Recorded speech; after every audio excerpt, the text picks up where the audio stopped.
बाबा को टाणी आनिकी गोला टिपी देखी पाका रास्ता पकईदे बाबा ओचेती हेला को मो दादार सेन्स मो बाबार सेन्स पड़ानी जल टल देला को सेन्स पड़ा। रास्तार बाइक रखा केन्द्र करी सान भाई माड़े बड़ भाईर मृत्यु होता अभियोग। सूचना अनुसार बालेश्वर जिला भोगराई थाना अंतर्गत मानकुंडा गाँवर बड़ भाई सनिया माझी सान भाई पवन माझी मध्य रास्ता उपरे बाइक रखा केन्द्र कर गंडगोल उपजिला।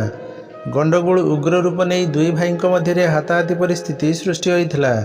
गंडगोल बड़ भाई सनिया माझी गुरुतर अवस्था जलेश्वरपुर गोष्ठी स्वास्थ्य केन्द्र एवं पर बालेश्वर मुख्य चिकित्सालय को स्थानांतरित होता। बालेश्वर जिला मुख्य चिकित्सालय तांकर मृत्यु होता सूचना मिली। घटना बाबद अभियोग पाई पुलिस घटनास्थल में पहुंची सान भाई पवन को उठाई आनी अधिक तदंत करुथिबा जणा पड़िछि। काकार बाबार की गंडगोल लगता से जुगुरु मो काका आसिक मो बाबा को गला धरिकी पकईदे देखी मथारे अचेत गले बाबा देखी रास्तार पड़ी मथारे ब्लड जमा बर्तमान बापा कौन अच्छे? बाबा बालेश्वर अच्छा कौन खबर पाई खबर पाई बाबा ना। ब्यूरो रिपोर्ट संपर्क लाइव।